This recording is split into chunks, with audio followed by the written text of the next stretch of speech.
Welcome to EduSprint academy. நம்ம இந்த வீடியோல என்ன பார்க்க போறோம்னு பார்த்தீங்கன்னா 24 ஜூலை 2024 டெய்லி கரண்ட் அஃபேர்ஸ் பார்க்கலாம். ஸோ நமக்கான ஃபர்ஸ்ட் நேஷனல் நியூஸ் என்ன இருக்குன்னு பார்த்தீங்கன்னா, national Jal Jeevan mission achieves historical milestone of providing tap connection to 15 crores rural household across country. So national Jal Jeevan mission. So அந்த ஜல் ஜீவன் மிஷன் வந்து எதுக்காண்டி கொண்டு வந்தாங்க பார்த்தீங்கன்னா, எல்லா வீட்லயும் உங்களுக்கு வந்துட்டு டேப் வாட்டர் இருக்கும். டேப் வாட்டர் இருக்கணும்ன்றத வச்சு அச்சீவ்மெண்டா கொண்டு தான் இந்த ஒரு மிஷின்றது செயல்படுது. ஸோ வந்துட்டு நம்ம இந்தியாவில் இருக்கிற எல்லா ஹவுஸ் ஹோல்ட்லயும் உங்களுக்கு வந்துட்டு டேப் வாட்டர் கனெக்ஷன் இருக்கணும். ஸோ இப்போ நம்ம எப்படி நமக்கு வந்துட்டு வீட்டுக்கு காலைல தண்ணி வருதுல, ஸோ அந்த மாதிரி டேப் வாட்டர் கனெக்ஷன் வந்து எல்லா வீட்லயும் இருக்கணும்ன்றத அச்சீவ் பண்றதுக்கு தான் இந்த ஒரு மிஷின்றது ஸ்டார்ட் பண்ணியிருந்தாங்க. ஸோ இதுக்காண்டி நமக்கு வந்து ஜல் சக்தி மினிஸ்ட்ரின்றது இருக்கு உங்களுக்கு. ஸோ அந்த மினிஸ்ட்ரிக்கு கீழே தான் இந்த ஜல் ஜீவன் மிஷின்றது வருது உங்களுக்கு. ஸோ இந்த கனெக்ஷன்ல இவங்க வந்துட்டு இப்போ என்ன மைல்ஸ்டோன் அச்சீவ் பண்ணிருக்காங்க பார்த்தீங்கன்னா, 15 கோடி ரூரல் ஹவுஸ் ஹோல்ட் வீட்டுக்கு வந்துட்டு இவங்க வந்து டேப் வாட்டர் கனெக்ஷன் கொடுத்துருக்காங்க. ஸோ அதை வந்துட்டு நம்மளோட யூனியன் கவர்மெண்ட் வந்து இப்போ வந்து ரிப்போர்ட்டா ரிலீஸ் பண்ணிருக்காங்க. ஸோ டோட்டலா 3 crores 2019 3 crores போயிருக்கு உங்களுக்கு வந்துட்டு. அண்ட் வந்துட்டு இப்போ வரைக்கும் வந்துட்டு 15 crores வந்துட்டு அச்சீவ் பண்ணிருக்காங்க. இதை யார் சொல்லிருக்காங்கன்னு பாத்தீங்கன்னா, ஜல் சக்தி மினிஸ்டரான CR பட்டேல் தான் வந்துட்டு, இவர் தான் union minister of Jal Shakti கீழே இருக்காரு. சோ இந்த மினிஸ்ட்ரி கீழே தான் இந்த மிஷின்றது வருது உங்களுக்கு. சோ இவர் என்ன சொல்லிருக்கான்னு பாத்தீங்கன்னா, இந்த வருஷத்துல இப்போ வரைக்கும் உங்களுக்கு 15 கோடி ஹவுஸ் ஹோல்ட் வந்துட்டு டாப் வாட்டர் கனெக்ஷன் கொடுத்திருக்காங்க. சோ இதுல இருந்து இது இப்போ ஆன் டேட் வரைக்கும் பாத்தீங்கன்னா உங்களுக்கு 100% கம்ப்ளீட் பண்ண ஸ்டேட்ஸ் எவ்வளவு இருக்குன்னு பாத்தீங்கன்னா 8 ஸ்டேட்ஸ் அண்ட் 3 யூனியன் டெரிட்டரி வந்துட்டு 100% ஜல் ஜீவன் மிஷன் அச்சீவ் பண்ணிருக்காங்க. சோ 100% ஜல் ஜீவன் மிஷன் அந்த ஸ்டேட்ல இருக்கிற எல்லா ஹவுஸ் ஹோல்டுக்கும் இந்த ஜல் ஜீவன் மிஷன் திட்டத்தை வந்துட்டு செயல்படுத்திட்டாங்கன்றதான் 100% சொல்றது உங்களுக்கு. சோ அதுபடி பாத்தீங்கன்னா 8 ஸ்டேட்ஸ் அண்ட் 3 யூனியன் டெரிட்டரிஸ் வந்து கம்ப்ளீட் பண்ணிருக்காங்க. சோ என்னென்ன ஸ்டேட்ஸ்ன்றதை பாத்தீங்கன்னா, கோவா, தெலுங்கானா, ஹரியானா, குஜராத், பஞ்சாப், ஹிமாச்சல் பிரதேஷ், மிசோரம், அருணாச்சல் பிரதேஷ், புதுச்சேரி, தாதர் அண்ட் நாகர்ஹாவேலி, தமன் அண்ட் தியோ, அந்தமான் நிக்கோபார் பாத்தீங்கன்னா யூனியன் டெரிட்டரி. சோ இந்த ஸ்டேட்ஸ் அண்ட் யூனியன் டெரிட்டரி தான் உங்களுக்கு வந்துட்டு 100% ஜல் ஜீவன் மிஷன் வந்து அச்சீவ் பண்ணிருக்காங்க. சோ நமக்கான நெக்ஸ்ட் நேஷனல் நியூஸ்ல பாத்தீங்கன்னா, AAMWIP joins hand for the boost innovation in global south. So நம்மளோட அட்டல் இனோவேஷன் மிஷனும் அண்ட் நிதி ஆயோக்கு கீழே இயங்குற அட்டல் இனோவேஷன் மிஷனும் அண்ட் வந்து வேர்ல்டு இன்டெலக்சுவல் ப்ராப்பர்ட்டி ஆர்கனைசேஷன் வந்துட்டு ஒரு அக்ரிமெண்ட் குள்ள வந்திருக்காங்க. சோ எதுக்காண்டின்னு பாத்தீங்கன்னா, உங்களுக்கு வந்துட்டு இனோவேஷன் ப்ரோக்ராம் இன் குளோபல் சவுத்தை இம்ப்ளிமெண்ட் பண்றதுக்கு. சோ வந்து ஸ்கில் டெவலப்மெண்ட் அந்த ஸ்கூல்ல வந்துட்டு அதுக்கு எஜுகேஷன் டெவலப்மெண்ட், சோ அது எல்லாத்துக்குமே வந்து டெவலப்மெண்ட் பண்றதுக்காண்டி தான் அட்டல் இனோவேஷன் மிஷன் வந்துட்டு நம்மளோட வேர்ல்டு இன்டெலக்சுவல் ப்ராப்பர்ட்டி ஆர்கனைசேஷன் கூட வந்துட்டு பார்ட்னர்ஷிப் வச்சிருக்காங்க. சோ இந்த அட்டல் இனோவேஷன் மிஷன் வந்து எதுக்கு கீழே வருதுன்னு பாத்தீங்கன்னா, நம்மளோட union minister of education skill development கீழே தான் வருது. இதை யார் சொல்லிருக்காங்கன்னா, union ministry of skill development minister Dharmendra Pradhan தான் வந்து இவர் சொல்லியிருக்காரு. சோ இதுல பார்ட்னர்ஷிப்ல இவங்க என்னென்ன பண்ண போறாங்க பாத்தீங்கன்னா, aims to innovation models with countries on similar development path வந்து டெவலப் பண்றதுக்கு அண்ட் வந்துட்டு intellectual property rights awareness create பண்றதுக்கு அண்ட் வந்துட்டு collaboration of the global innovation potential promote inclusive sustainable economical growth. So நம்ம இந்தியாவில் இருக்க சஸ்டைனபிள் எக்கனாமிக்கல் growth அண்ட் வந்துட்டு technological development, knowledge sharing, so இது எல்லாத்துக்குமே வந்துட்டு இந்த ஒரு அக்ரிமெண்ட் பண்ணியிருக்காங்க. சோ இந்த அட்டல் இனோவேஷன் மிஷனோட ஸ்டாட்டிக் பாயிண்ட் பாத்தீங்கன்னா, இது வந்துட்டு கவர்மெண்ட் ஆஃப் இந்தியால ஸ்டார்ட் பண்ணப்பட்ட one of the innovative mission. So வந்துட்டு இனோவேட்டிவ் மிஷன்னா அதாவது நம்ம கவர்மெண்ட்டுக்கு வந்துட்டு ஒரு இனோவேட்டிவா ஒரு விஷயம் பண்ணோம், ஆர் வந்து ஒரு புது விஷயத்தை நம்ம சென்ட்ரல் கவர்மெண்ட்ல இம்ப்ளிமெண்ட் பண்ணோம். சோ எஜுகேஷன்ல இம்ப்ளிமெண்ட் பண்றது அந்த மாதிரி விஷயத்தை நம்ம பண்ணணும்காண்டி தான் இந்த ஒரு விஷயம்ன்றது இருக்கு உங்களுக்கு. சோ இது எதுக்கு கீழே இருக்குன்னா, நம்ம நிதி ஆயோக் கீழே தான் இருக்குது உங்களுக்கு. சோ இதை எப்ப லான்ச் பண்ணிருக்காங்கன்னா, 2014 நிதி ஆயோக்கால லான்ச் பண்ண ஒன் ஆஃப் த மிஷன் இது உங்களுக்கு. சோ மெயின் ஃபோக்கஸ்ன்றது பாத்தீங்கன்னா, promoting innovation in the schools, start up and institutions. So வந்துட்டு ஸ்கூல்ஸ், ஸ்டார்ட் அப், இன்ஸ்டிடியூஷன்ல ஒரு இனோவேட்டிவான ஒரு விஷயத்தை வந்து பூஸ்ட் பண்றது தான் இந்த ஒரு மிஷன்றது சென்ட்ரல் கவர்மெண்ட் வச்சிருக்காங்க. சோ நமக்கு WIP வேர்ல்ட் இன்டெலக்சுவல் ப்ராப்பர்ட்டி ஆர்கனைசேஷனோட ஹெட் குவார்ட்டர்ஸ் பாத்தீங்கன்னா ஜெனீவா, சுவிட்சர்லாந்துல இருக்குது. ஃபவுண்டட் இயர் பாத்தீங்கன்னா 1967 இந்த ஒரு ஆர்கனைசேஷன் ஃபவுண்ட் பண்ணிருக்காங்க. சோ அதுல ஹெட் யாருன்னு பார்த்தா தாரங் டாங் தான் இப்போ வந்து கரண்ட் டைரக்டர் ஜெனரலா இருக்காங்க உங்களுக்கு. சோ நமக்கான நெக்ஸ்ட் நேஷனல் நியூஸ்ல பார்த்தீங்கன்னா, Assam Charaideo Moidam nominated for the UNESCO world heritage site. So UNESCO world heritage சைட்னு நம்ம இந்தியாவில் வந்துட்டு டோட்டலா 42 இப்போ வந்து அப்ரூவ் ஆகி இருக்குது. டோட்டலா 42 சைட்ன்றது இருக்குது. சோ லைக் வந்து நிறைய சைட் நீங்க கேள்வி, தாஜ்மஹால் அந்த மாதிரி நிறைய சைட்ஸ்ன்றது யுனெஸ்கோ ஹெரிட்டேஜ் சைட்ல இருக்குது உங்களுக்கு. சோ இப்போ வந்து அசாம்ல இருக்கிற இந்த ஒரு சாரிதம் மைதம் சைட் வந்துட்டு இப்ப ரீசெண்டா நடந்த 46வது யுனெஸ்கோ சமிட் நம்ம இந்தியா தான் வந்துட்டு ஹோஸ்ட் பண்ணாங்க அந்த சமிட்டை. சோ அந்த சமிட்ல வந்துட்டு நாமினேஷன் வச்சிருக்காங்க. சோ அசாம்ல இருக்கிற சார்தி மைதம் வந்து யுனெஸ்கோ ஹெரிட்டேஜ் சைட்டை அறிவிக்க சொல்லி இந்த ஒரு மீட்டிங்ல நம்ம இந்தியா சார்பில் வந்துட்டு நாமினேட்டா வச்சிருக்காங்க. சோ இதுபடி இந்த சைட் வந்து வேர்ல்ட் ஹெரிட்டேஜ் சைட்டா மாறுச்சுன்னு வச்சுங்க. உங்களுக்கு வந்து இது என்ன சைட்டா மாறும்னா, நார்த் ஈஸ்ட்ல ஃபர்ஸ்ட் யுனெஸ்கோ சைட்டா வந்து இந்த சைட் தான் மாறும் உங்களுக்கு. சோ இது அடுத்தது என்னென்ன அடுத்தபடியா வந்து யுனெஸ்கோ சைட்டுக்கு ப்ரொபோசல் வச்சிருக்காங்க பாத்தீங்கன்னா Kaziranga national park, Manas national park வந்துட்டு இதுக்கு அடுத்தது வந்துட்டு நம்ம இந்தியா வந்து ப்ரொபோசல் வச்சிருக்காங்க யுனெஸ்கோ ஹெரிடேஜ் சைட்டுக்கு. சோ இதோட லொகேஷன் பாத்தீங்கன்னா அசாம் ஸ்டேட்ல இருக்குது. சோ இதோட ஹிஸ்டாரிக்கல் வியூன்றது பாத்தீங்கன்னா ஆகம் கிங், சோ வந்துட்டு 13வது 18 செஞ்சுரி ரூல் பண்ண ஆகம் கிங் தான் இந்த ஒரு பிளேஸ் வந்து உருவாக்கி இருக்காரு. சோ இதுல வந்துட்டு கிராஸ் ஸ்கூல் ஹில்ஸ் அண்ட் வந்து ரூலர்ஸ் அண்ட் இவங்க வந்து ரெப்ளிகேட் பண்ற விதமா தான் இந்த ஒரு பிளேஸ் வந்துட்டு ஆகம் கிங்டம் வந்து உருவாக்கி இருக்காங்க. சோ இதுக்கு பேர் என்னன்னா சாரிதி மைதான்றது பேரு. சோ இது யார் எந்த டைனாஸ்டில உருவாக்கி இருக்காங்க பாத்தீங்கன்னா ஆகம் கிங்டம் தான் வந்துட்டு உருவாக்கி இருக்காங்க 13 to 18 செஞ்சுரி வாழ்ந்த இந்த கிங்டம்ல. சோ நமக்கான நெக்ஸ்ட் நியூஸ்ல பாத்தீங்கன்னா PM Modi announce 1 million grant to the UNESCO. So நம்மளோட இப்ப ரீசெண்டா அந்த 46th session of the world heritage summit, so யுனெஸ்கோவோட வேர்ல்ட் ஹெரிடேஜ் சமிட்ல வந்து நம்ம Indian prime minister Narendra Modi அவங்களுக்கு வந்து $1 million யுனெஸ்கோக்கு வந்து $1 million வந்து இந்தியா வந்து கான்ட்ரிபியூட் பண்றதா சொல்லியிருந்தாங்க. சோ எதுக்காண்டின்னு பாத்தீங்கன்னா வேர்ல்ட் லெவல்ல ஹெரிடேஜ் சைட்டை சப்போர்ட் பண்றது. சோ யுனெஸ்கோ என்ன பண்ணுவாங்கன்னா ஒரு வேர்ல்ட் ஹெரிடேஜ் சைட்டை வந்துட்டு இந்த வேர்ல்ட் ஹெரிடேஜ் சைட்ஸ் அறிவிச்சாங்கன்னா அந்த சைட்டை வந்துட்டு ப்ரொமோட் பண்றது, பராமரிக்கிறது எல்லாமே வந்து சப்போர்ட் வந்து பண்ணுவாங்க யுனெஸ்கோ சைட்ல இருந்து. சோ அந்த மாதிரி யுனெஸ்கோக்கு சப்போர்ட் பண்றது விதமா தான் நம்ம இந்தியா வந்துட்டு எவ்வளவு அமௌண்ட் கான்ட்ரிபியூட் பண்ணிருக்காங்க $1 million கான்ட்ரிபியூட் பண்ணிருக்காங்க. சோ நமக்கான நெக்ஸ்ட் நியூஸ்ல பாத்தீங்கன்னா international news, Azerbaijan launches climate finance action fund for the COP29. So வந்துட்டு அசர்பைஜான் என்ன பண்ணிருக்காங்க பாத்தீங்கன்னா COP29 கிளைமேட் சமிட் வந்து இவங்க தான் ஹோஸ்ட் பண்ண போறாங்க. இந்த சமிட்ன்றது எப்ப நடக்க போகுதுன்னு பாத்தீங்கன்னா உங்களுக்கு நவம்பர் மாசத்துல இந்த சமிட் நடக்க போகுது. சோ அந்த சமிட்டுக்கான ஃபண்டை வந்து இவங்க வந்து கொடுத்திருக்காங்க. சோ இந்த சமிட் வந்து எதை பத்தி மெயினா பேச போறாங்க பாத்தீங்கன்னா 1.5 டெம்பரேச்சர் டார்கெட் வந்து மெயின்டைன் பண்ணணும். சோ இதை பத்தி தான் வந்துட்டு இந்த ஒரு சமிட்ல மெயினா பேச போறாங்க. சோ இந்த சமிட் வந்து நவம்பர் 11 to 22 2024ல பக்கு, அசர்பைஜானோட பக்குல வந்துட்டு இந்த ஒரு சமிட் வந்து நடக்க போகுது. சோ இதுக்கான ஃபண்ட் வந்துட்டு அசர்பைஜான் பக்குல வந்துட்டு ரைஸ் பண்ணிருக்காங்க.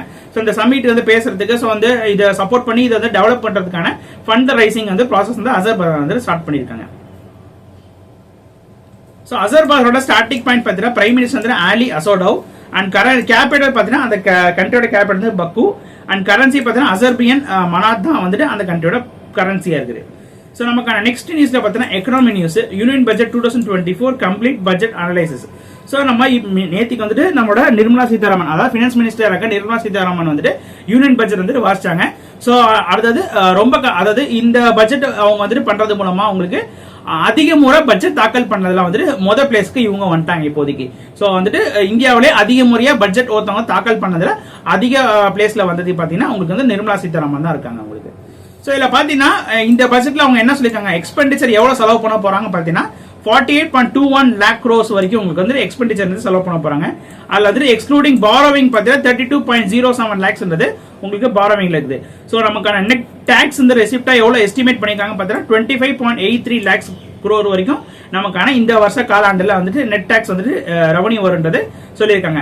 அண்ட் ஃபிஷியல் டெபிசிட் ப்ரொஜெக்டட் பாத்தீங்கன்னா 4.9% ஆஃப் த ஜிடிபி வந்துட்டு நம்மளோட ஃபிஷியல் டெபிசிட் இருக்கும். அண்ட் இதுல மெயினா வந்துட்டு பட்ஜெட்ல பாத்தீங்கன்னா உங்களுக்கு வந்து இன்ட்ரி பட்ஜெட், சோ எலெக்ஷனுக்கு முன்னாடி போட்டாங்களா உங்களுக்கு பிப்ரவரி மாசத்துல, சோ அதுல என்ன செஞ்சாங்கன்னா விஸ்கிதா பாரத், சோ 2047க்குள்ள நம்ம வந்து இந்தியா வந்து ஒரு செல்ஃப் ரிலவென்ட் கண்ட்ரியா மாறணும். அது எப்படி நோக்கத்தை பத்தி விஸ்கிதா பாரத்ன்றத ஒரு மிஷின்றத வச்சாங்க. சோ அந்த விஸ்கிதா பாரத் எப்படி அடையலான்றத சொல்றது விதமா 4 ஃபோக்கஸ் ஏரியா வந்துட்டு இப்போ வந்து சொல்லியிருக்காங்க. சோ அது என்னென்னு பாத்தீங்கன்னா மகிழியன், கரப், யுவா அண்ட் அனண்டா. சோ மகிழியான்னா உமனை டெவலப் பண்ணும், கரப்னா புவரை வந்துட்டு டெவலப் பண்ணும், அண்ட் யுவானா யூத்தை வந்துட்டு அவங்களோட ஸ்கில் அண்ட் வந்துட்டு அவங்களோட ஆண்டர்பிரினர்ஷிப்பை டெவலப் பண்ணும், அண்ட் அண்டடா வந்துட்டு ஃபார்மர்ஸை டெவலப் பண்ணும். சோ இதுதான் மேஜரான ஃபோக்கஸ் ஏரியா வந்துட்டு விஸ்கிதா பாரத்தோட மெயின் ஃபோக்கஸ் ஏரியா. சோ இது உங்களுக்கு கொஸ்டின் ஏரியா எஸ்எஸ்சில வந்துட்டு அதிகமா இந்த கொஸ்டின் கேட்பாங்க. சோ வந்து கீ பினான்சியல் டீடைல்ஸ்ல பாத்தீங்கன்னா உங்களுக்கு நமக்கு டோட்டலா வருவாயின்றது எவ்வளவு வந்திருக்குன்னா 32.7 லட்சம் கோடி வந்து நமக்கு வந்து வருவாயின்றது வந்திருக்கு.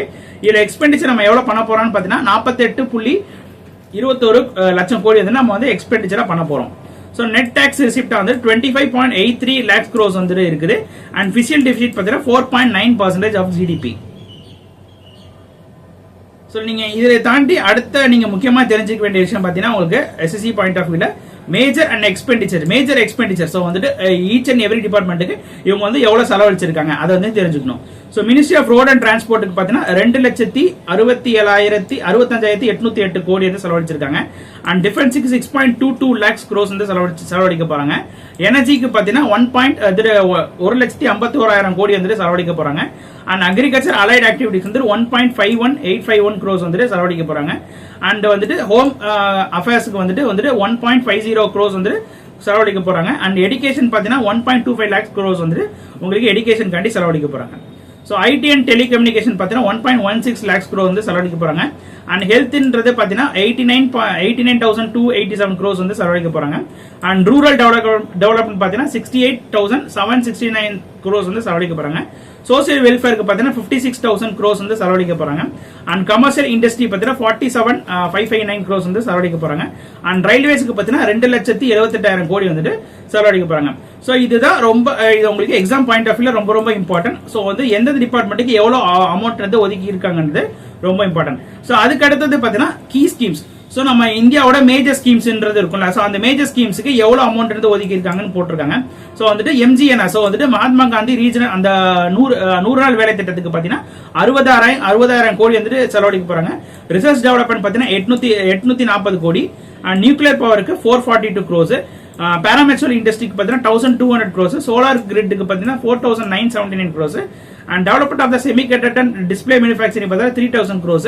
And lines of credit and idea schemes பார்த்தீங்கன்னா 3,849 crores. Direct beneficiaries of LPC பார்த்தீங்கன்னா 180 கோடி. ஸோ இதுதான் வந்துட்டு ரொம்ப முக்கியமானது. ஸோ அந்த டிபார்ட்மெண்ட்டுக்கு செலவழிச்சதுக்கு அப்புறமேட்டு உங்களுக்கு கீ ஸ்கீம்ஸ்க்கு எவ்வளவு செலவழிக்கிறான்றது உங்களுக்கு கொஸ்டினா கேட்கலாம். ஸோ அதை தாண்டி நீங்க வந்து முக்கியமா தெரிஞ்சுக்கிறது டாக்ஸ்.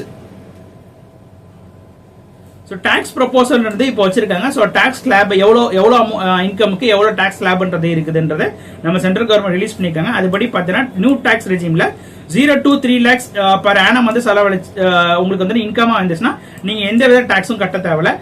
3 ல 7 lakhs குள்ள இருந்துச்சுன்னா 5%, 7 ல 10 lakhs குள்ள இருந்தா 10%, 10 lakhs ல 12 lakhs இருந்தா 15%, 12 lakhs ல 15 lakhs குள்ள இருந்தா 20%, 15 lakhs above வந்துச்சுன்னா உங்களுக்கு 30% வந்து உங்களுக்கு வந்து இன்கம் டாக்ஸ் வந்து பிடிக்க போறாங்க. ஸோ நமக்கான நெக்ஸ்ட் நியூஸ்ல பார்த்தீங்கன்னா banking news. SIDBI to build 1 billion fund for the green finance with $215 million. So நம்மளோட ஸ்மால் இண்டஸ்ட்ரி டெவலப்மெண்ட் பேங்க் பார்த்தீங்கன்னா அவங்களுக்கு வந்து அப்ரூவல் கிடைச்சிருக்கு. எவ்வளோ ஃபண்டுன்னு பார்த்தீங்கன்னா $215.6 million வந்து கிரீன் கிளைமேட் ஃபண்டா வந்து கிடைச்சிருக்குது. ஸோ இவங்க வந்துட்டு அதை வச்சு $1 billion finance migration project and medium and small enterprise வந்துட்டு செலவழிக்க போறாங்க டோட்டலா. ஸோ நமக்கான நெக்ஸ்ட் நியூஸ்ல பார்த்தீங்கன்னா rank and report news. 21.71% of the country's area under the forest cover. Ministry of Science Kirtivardan Singh வந்துட்டு சொல்லியிருக்காரு. ஸோ வந்துட்டு அக்கார்டிங் டு கிருத்திவர்தன் சிங் வந்துட்டு union minister of the state for environment and forest change இவரா இருக்கிற வந்துட்டு இவர் வந்து என்ன சொல்லியிருக்காருன்னு பார்த்தீங்கன்னா நம்மளோட டோட்டல் ஃபாரஸ்ட் ஏரியா. ஸோ வந்துட்டு நம்மளோட இந்தியாவில் இருக்கிற டோட்டல் ஃபாரஸ்ட் ஏரியாவோட பர்சன்டேஜ் வந்து எவ்வளவு இருக்குன்னு பார்த்தீங்கன்னா 21.7% ஆஃப் த நம்மளோட ஜியோகிராபிக்கல் ஏரியால. ஸோ வந்துட்டு ஒரு ஜியோகிராபிக்கல் நம்ம வந்து இந்தியா மேப்ல இருக்க டோட்டல் ஜியோகிராபிக்கல் பிளேஸ்ல வந்துட்டு 21.71% வந்து லேண்ட் வந்துட்டு ஃபாரஸ்ட் ஏரியாவா இருக்குது. ஸோ எவ்வளவு ஸ்கொயர் கிலோமீட்டர்ஸ் பார்த்தீங்கன்னா 7,13,789 ஸ்கொயர் கிலோமீட்டர்ஸ்ன்றது நமக்கு வந்துட்டு நம்மளோட ஃபாரஸ்ட் ஏரியா கவரா இருக்குது. ஸோ இதை யார் எந்த ரிப்போர்ட் மூலமா சொல்லியிருக்காங்க பார்த்தா Indian state of forest report 2021 by தான் இந்த ஒரு ரிப்போர்ட் வந்து லான்ச் பண்ணி வச்சிருக்காங்க. ஸோ இது யார் இந்த சர்வே நடத்திருக்காங்க பார்த்தீங்கன்னா forest survey of India, union ministry of environment forest and climate change கீழே இயங்குற இந்த அத்தாரிட்டி தான் வந்துட்டு இந்த சர்வே எடுத்திருக்காங்க. ஸோ அதுபடி பார்த்தீங்கன்னா ஹையஸ்ட் ஃபாரஸ்ட் கவர் வந்து எந்த ஸ்டேட்ல இருக்குன்னா மத்திய பிரதேஷ்ல தான் உங்களுக்கு ஹையஸ்ட் கவர் இருக்குது. அண்ட் அதர் ஸ்டேட்ஸ் பார்த்தீங்கன்னா செகண்ட் பிளேஸ்ல அருணாச்சல் பிரதேஷ், சத்தீஸ்கர், ஒடிசா, மகாராஷ்டிரா வந்து இருக்காங்க. ஸோ லோயஸ்ட் ஃபாரஸ்ட் கவர் பார்த்தீங்கன்னா யூனியன் டெரிட்டரி அடிப்படையில் சண்டிகர் வந்து லோயஸ்டா ஃபாரஸ்ட் கவர்ல இருக்காங்க. அண்ட் லட்சத்தீப், புதுச்சேரி ஸ்டேட் வைஸ்ல பார்த்தீங்கன்னா ஹரியானா, பஞ்சாப் வந்துட்டு லோயஸ்ட் ஃபாரஸ்ட் கவர்ல இருக்காங்க. ஸோ இது வந்து ரொம்ப ரொம்ப இம்பார்ட்டன்ட். ஸோ சென்சஸ் 2011 கேட்கிற மாதிரி உங்களுக்கு இது வந்து ஸ்டாட்டிஸ்டிக் பாயிண்ட்ல உங்களுக்கு கேட்பாங்க. ஸோ நமக்கு நெக்ஸ்ட் ரேங்க் அண்ட் ரிப்போர்ட் நியூஸ்ல பார்த்தீங்கன்னா Uttarakhand launch gross environmental product index. So நம்மளோட உத்தரகாண்ட் கவர்மெண்ட் வந்துட்டு இந்த நம்ம இந்தியன் ஸ்டேட்லயே வந்துட்டு first state to world to launch gross environmental ப்ராடக்ட்டுக்கான இண்டெக்ஸ். ஸோ அந்த ஸ்டேட்ல இருக்கிற என்விரான்மெண்டல் ப்ராடக்ட்ஸ் இருக்கும்ல, ஸோ அதுக்கான இண்டெக்ஸை வந்துட்டு இப்போ வந்து லான்ச் பண்ணிருக்காங்க. ஸோ எதுக்காண்டி பார்த்தீங்கன்னா overall development of the ecosystem வந்து ஆக்சஸ் பண்றதுக்காண்டி தான் இந்த ஒரு இண்டெக்ஸ் வந்து லான்ச் பண்ணி வச்சிருக்காங்க. ஸோ இதை யார் லான்ச் பண்ணி வச்சிருக்காங்க பார்த்தீங்கன்னா அந்த ஸ்டேட்டோட சீஃப் மினிஸ்டர் புஷகன் சிங் தகமணி தான் வந்துட்டு தேராடன் உத்தரகாண்ட்ல வந்து இந்த ஒரு இண்டெக்ஸ் வந்து லான்ச் பண்ணி வச்சிருக்காரு. ஸோ இந்த அப்ஜெக்டிவ் மெயினா பார்த்தீங்கன்னா to access overall development of the ecosystem by assigning monetary value to the key environmental components affected by the development activities. So வந்துட்டு environmental productனா அந்த ஸ்டேட்ல வந்துட்டு ஒரு முக்கியமான ஒரு environmental product இருக்கும். ஸோ அது எவ்வளவு பாதிக்கப்படுது, ஸோ அதை எப்படி நம்ம பாதுகாக்கணும், ஸோ இது பாதுகாக்கிற மூலமா இது ப்ரொடக்ஷன் எப்படி இன்க்ரீஸ் பண்ணலாம், ஸோ இதுக்காண்டி தான் வந்துட்டு இந்த ஒரு இண்டெக்ஸ் வந்து லான்ச் பண்ணி வச்சிருக்காங்க. ஸோ இதுல மெயின் கன்சர்ன்டா என்னென்ன வச்சிருக்காங்க பார்த்தீங்கன்னா water, air, forest and soil தான் இந்த ஒரு இண்டெக்ஸ்ல வந்துட்டு மெயின் கன்சர்ன்டா வச்சிருக்காங்க. ஸோ உத்தரகாண்ட் ஸ்டேட்டோட ஸ்டாட்டிக் பாயிண்ட் பார்த்தீங்கன்னா சீஃப் மினிஸ்டர் வந்து புஷகத் சிங் தகமணி, கவர்னர் யார் பார்த்தீங்கன்னா உங்களுக்கு வந்து Gurmit Singh, and wildlife sanctuary வந்து Askot wildlife sanctuary and சோனால்டில் வைல்ட் லைஃப் சான்ச்சுரி வந்து அந்த ஸ்டேட்ல மெயின் வைல்ட் லைஃப் சான்ச்சுரியா இருக்குது. ஸோ டைகர் ரிசர்வ்ல பார்த்தீங்கன்னா Corbett tiger reserve and Rajaji tiger reserve வந்து ரொம்ப ஃபேமஸான டைகர் ரிசர்வா அந்த ஸ்டேட்ல இருக்குது. ஸோ நமக்கான நெக்ஸ்ட் நியூஸ்ல பார்த்தீங்கன்னா appointment news. K V Subramanian appoint as Federal Bank MD and CEO. So வந்துட்டு ஃபெடரல் பேங்கோட எம்டி அண்ட் சிஇஓ வந்துட்டு யார் அப்பாயிண்ட் பண்ணிருக்காங்க பார்த்தீங்கன்னா கிருஷ்ண வெங்கட சுப்பிரமணியனை தான் வந்துட்டு இப்போ வந்துட்டு அப்பாயிண்ட் பண்ணிருக்காங்க. இவர் யாரை வந்து சக்சீட் பண்ணி வராருன்னு பார்த்தீங்கன்னா ஷாம் ஸ்ரீனிவாசன். இதுக்கு முன்னாடி இந்த இவர் தான் வந்துட்டு இவர் வந்து சக்சீட் பண்ணி வராரு. ஸோ ஃபெடரல் பேங்க் உங்களுக்கே தெரிஞ்சிருக்கும் கொச்சி பேஸ்ல இருக்கிற ஒரு one of the private bank, ஃபேமஸான private bank. So static point பார்த்தீங்கன்னா இது வந்துட்டு பிரைவேட் செக்டர் பேங்க், ஃபெடரல் பேங்க்ன்றது சொல்லுவாங்க. ஸோ இதுக்கு முன்னாடி அதுக்கு பேர் என்ன இருந்துச்சுன்னா டிரான்ஸ்வர்சல் ஃபெடரல் பேங்க் லிமிடெட் இந்த 23rd April 1931 ஆரம்பிச்சிருக்காங்க. ஸோ இந்த ஃபெடரல் பேங்க் ஆஃப் இந்தியா வந்துட்டு டிசம்பர் 1949 ரீநேம் பண்ணிருக்காங்க. ஸோ இந்த ஹெட் குவார்டர்ஸ் வந்து ஆலுவா, கொச்சி, கேரளால இருக்குது. எம்டிஎன்சிஓ வந்துட்டு ஷாம் ஸ்ரீனிவாசன் முன்னாடி இருந்தாரு. இவரை ரீப்ளேஸ் பண்ணிட்டு தான் உங்களுக்கு வந்து கிருஷ்ண வெங்கட சுப்பிரமணியன் வராரு. ஸோ அந்த பேங்கோட டேக்லைன் பார்த்தீங்கன்னா யுவர் பர்ஃபெக்ட் பேங்க் பார்ட்னர் தான் அந்த பேங்கோட டேக்லைனா இருக்குது. ஸோ நமக்கான நெக்ஸ்ட் நியூஸ்ல பார்த்தீங்கன்னா science and tech news. China unveils world first carbon fibre high speed train. So வந்துட்டு இப்போ ட்ரெயின்ன்றது உங்களுக்கே தெரிஞ்சிருக்கும், ஒரு மெட்டல்லையோ இல்ல வந்து அதோட அலாயிலையோ வந்துட்டு டோட்டல் பாடி பண்ணுவாங்க. ஸோ ஃபுல்லாவே கார்பன் ஃபைபர்ல பண்ண ஒரு ஃபர்ஸ்ட் ட்ரெயின் வந்துட்டு உலகத்திலே வந்து சைனா தான் வந்துட்டு பண்ணிருக்காங்க. ஸோ பேசஞ்சர் ட்ரெயின் வந்து ஃபுல் அண்ட் ஃபுல்லி கார்பன் ஃபைபர்ல பண்ண கண்ட்ரி பார்த்தீங்கன்னா சைனா. ஸோ இந்த கார்பன் ஃபைபரோட முக்கியமான யூஸ் கேஸ் பார்த்தீங்கன்னா நம்ம மெட்டல் மாதிரி இது வந்து கரோட் ஆகாது, அண்ட் மெட்டலோட இதோட வெயிட்ன்றது ரொம்ப கம்மியா இருக்கும், அண்ட் ஸ்ட்ரென்த்துமே அதிகமா இருக்கும். ஸோ அதுக்காண்டி தான் மேஜரா நிறைய இடத்துல வந்து கார்பன் ஃபைபர் யூஸ் பண்ணுவாங்க. ஸோ ட்ரெயின்ல முறையா வந்துட்டு கார்பன் ஃபைபர் யூஸ் பண்ணி ரன் பண்ணது பார்த்தீங்கன்னா சைனா கண்ட்ரி தான். ஸோ சைனாவோட ஸ்டார்டிங் பாயிண்ட் பார்த்தீங்கன்னா கேபிட்டல் வந்து பெய்ஜிங்ல இருக்குது. பிரசிடென்ட் யார் பார்த்தீங்கன்னா ஜின்பிங் தான் வந்துட்டு சைனாவோட பிரசிடென்டா இருக்காங்க. ஸோ நமக்கான நெக்ஸ்ட் நியூஸ்ல பார்த்தீங்கன்னா sports news. Abhinav Bindra first Indian to honour with Olympic order by the IOC. So Indian Olympic international Olympic committee பார்த்தீங்கன்னா உங்களுக்கு வந்துட்டு பிரசிஜியஸ் ஒலிம்பிக் ஆர்டர் என்ற அவார்டை வந்துட்டு நம்மளோட இந்தியன் ஷூட்டரான அபினவ் பிந்த்ராக்கு வந்து கொடுத்திருக்காங்க.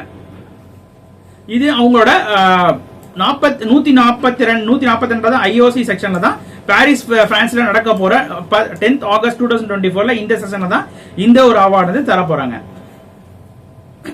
சோ அபினவ் பிந்த்ராவோட இவரோட அச்சீவ்மெண்ட் இருந்து பாத்தீங்கன்னா உங்களுக்கு வந்துட்டு இந்தியாவிலே first player to win gold medal in Olympics இவர் தான் உங்களுக்கு. சோ இதுக்கு முன்னாடி கோல்டு வின் பண்ணிருக்காங்க, ஆனா வந்துட்டு ஒரு ஹாக்கி டீமா வந்து வின் பண்ணிருக்காங்க. சோ டீமா வந்து வின் பண்ணது பாத்தீங்கன்னா உங்களுக்கு வந்துட்டு நம்ம இந்தியால வந்து ஹாக்கி, அண்ட் ஒரு இண்டிவிஜுவலா வந்து ஒரு கோல்டு வின் பண்ணது பாத்தீங்கன்னா அபினவ் பிந்த்ரா வந்து ஷூட்டிங் கேம்ல தான் வந்து வின் பண்ணிருக்காரு. சோ இவருக்கு அடுத்தது வின் பண்ணவர் தான் வந்துட்டு நம்மளோட நீரஜ் சோப்ரா, ஜாவலின் த்ரோவர் வந்து இவர் தான் வந்துட்டு நீரஜ் சோப்ரா வந்து second player to win gold medal இந்த ஒலிம்பிக். சோ ஒரு கோல்ட் மெடல் வந்து எந்த டோர்னமெண்ட்ல வின் பண்ணிருக்காங்க பார்த்தீங்கன்னா 2008 பெய்ஜிங் ஒலிம்பிக்ஸ்ல தான் men's 10 metre air rifle shooting கேம்ல தான் வந்துட்டு இவர் வந்து கோல்டு வந்து வின் பண்ணிருப்பாரு. சோ நமக்கான நெக்ஸ்ட் ஸ்போர்ட்ஸ் நியூஸ்ல பார்த்தீங்கன்னா PRSTG's announce retirement after Paris Olympic 2024. So Paris ஒலிம்பிக்ல வந்துட்டு நம்மளோட இந்தியன் ஹாக்கி கோல் கீப்பரான PRSTG's வந்துட்டு விளையாட போறாரு. சோ இந்த கேமுக்கு அப்புறமேட்டு இவர் வந்து ரிட்டையர்மெண்ட் வந்து அறிவிச்சிருக்காரு. சோ இவரோட இவரோட வந்து முக்கியமான பாயிண்ட்ஸ் வந்து பாத்தீங்கன்னா இவர் வந்துட்டு 2006 தான் வந்துட்டு இன்டர்நேஷனல் ஒலிம்பிக் கேம்ஸ் வந்து டெபியூட் ஆனாரு, அண்ட் வந்துட்டு பெய்ஜிங் 2018 ஒலிம்பிக்ஸ்ல வந்துட்டு குவாலிஃபை ஆகிறதுக்கு ஃபெயில் ஆனார் உங்களுக்கு. சோ அதுக்கப்புறமேட்டு பிரான்ஸ் மெடல் வந்து 2021 டோக்கியோ ஒலிம்பிக்ஸ்ல வந்து வின் பண்ணிருக்காரு. சோ இவரோட என்னென்ன அச்சீவ்மெண்ட் வந்து பாத்தீங்கன்னா ஏசியன் கேம்ஸ்ல கோல்டு மெடல்ஸ் வந்து 2014 and 23ல வின் பண்ணிருக்காரு, அண்ட் காமன்வெல்த் கேம்ஸ்ல வந்து சில்வர் வந்துட்டு 2014 and 22ல வந்து வின் பண்ணிருக்காரு. சோ மேஜர் தயன்சன் அவார்டு வந்து 2021ல இவருக்கு வந்து தந்திருக்காங்க, அண்ட் பத்மஸ்ரீ அவார்டு வந்து 2017ல வந்து தந்திருக்காங்க. So FIH goalkeeper award வந்து 2021-22 காலகட்டத்தில் வந்து வாங்கியிருக்காரு, அண்ட் ஏசியன் சாம்பியன்ஷிப்ல 4 டைம் சாம்பியன்ஷிப் அவார்டு வந்து இவர் வந்து வாங்கியிருக்காரு. சோ நமக்கான நெக்ஸ்ட் நியூஸ்ல பார்த்தீங்கன்னா important days. National broadcasting day இந்த Indian observe annually on the July 23rd. So so வந்துட்டு எல்லா வருஷமும் ஜூலை 23 வந்துட்டு நேஷனல் பிராட்காஸ்டிங் டேன்றது நம்ம இந்தியாவில் வந்து கடைப்பிடிக்கிறோம். ஸோ இந்த டேல என்ன ஆகுது பார்த்தீங்கன்னா நம்ம இந்தியா வந்துட்டு பிராட்காஸ்டிங்ல ஸோ இப்போ நம்மளோட இந்தியாவோட மெயின் பிராட்காஸ்டிங் சேனல்ஸ் வந்து பார்த்தீங்கன்னா Akashvani and radio India radios இந்த மாதிரி நம்மளோட சென்ட்ரல் கவர்மெண்ட் கீழே எங்க broadcasting channel so DD Doordarshan so இந்த மாதிரி சொல்லுவோம்ல. ஸோ இது மெயினாவே வந்து இந்த சேனல்லாம் மெயினாக வந்து ஹிஸ்டரி கால நம்மளோட வாரப்போ தான் வந்து இந்த மாதிரி சேனல்ஸ் தான் உருவானுச்சு. ஸோ அதுலேருந்து நம்மளோட அந்த லெகசியை வந்துட்டு பாராட்டுற விதமாக தான் இந்த ஒரு டே வந்து உருவாக்கியிருக்காங்க. So national broadcasting day of India வந்துட்டு ஜூலை 23. ஸோ அது எப்போ ஸ்டார்ட் ஆச்சுன்னு பார்த்தீங்கன்னா 1927 தான் உங்களுக்கு நம்மளோட journey of national broadcasting sector வந்துட்டு ஸ்டார்ட் ஆயிருக்குது. ஸோ இது வரைக்கும் நம்ம என்னென்ன டெவலப்மெண்ட் அச்சீவ் பண்ணியிருக்கோம், ஸோ வந்து நம்மளோட பிராட்காஸ்டிங் என்னென்ன டெவலப்மெண்ட் அச்சீவ் பண்ணியிருக்கோம் தான் இந்த டேல மெயினாக வந்து பேசுவாங்க. ஸோ இயர்லி பிகினிங்ல பார்த்தீங்கன்னா radio club of Mumbai first transmission line வந்து 1923 ஃபர்ஸ்ட் இப்போதான் வந்துட்டு பிராட்காஸ்டிங் இந்தியன் பிராட்காஸ்டிங் பிகின் ஆகுது. ஸோ அதுக்கப்புறமேட்டு இந்தியன் பிராட்காஸ்டிங் கம்பெனி வந்துட்டு 1927 வந்து ஸ்டார்ட் பண்றாங்க. அண்ட் மேஜர் மைல்ஸ்டோனா பார்த்தீங்கன்னா ஆல் இந்தியா ரேடியோ தான் உங்களுக்கு வந்து நம்மளோட பிராட்காஸ்டிங்ல ஒரு மேஜர் மைல்ஸ்டோன். ஸோ இது எப்போ ஸ்டார்ட் பண்ணாங்க பார்த்தீங்கன்னா 1936 தான் நம்ம இந்தியன் ஸ்டேட் பிராட்காஸ்டிங் சர்வீஸா வந்துட்டு ஸ்டார்ட் ஆகுறாங்க. ஸோ போஸ்ட் இண்டிபெண்டன்ஸ் க்ரோத்துக்கு அப்புறமேட்டு உங்களுக்கு வந்து மெயினா வந்துட்டு எது டெவலப் ஆனிச்சுன்னா ஆகாஷ்வாணி சேனல் வந்து டெவலப் ஆனிச்சு 1956. ஸோ இப்போ வந்துட்டு ஆகாஷ்வாணி ஏர் இந்தியா ஆல் இந்தியா ரேடியோக்கு பார்த்தீங்கன்னா டோட்டலா 591 ஸ்டேஷன்றது நம்ம இந்தியா ஃபுல்லா இருக்குது. ஸோ நமக்கான கரண்ட் அஃபேர்ஸ் அவ்வளவுதான். தேங்க்யூ.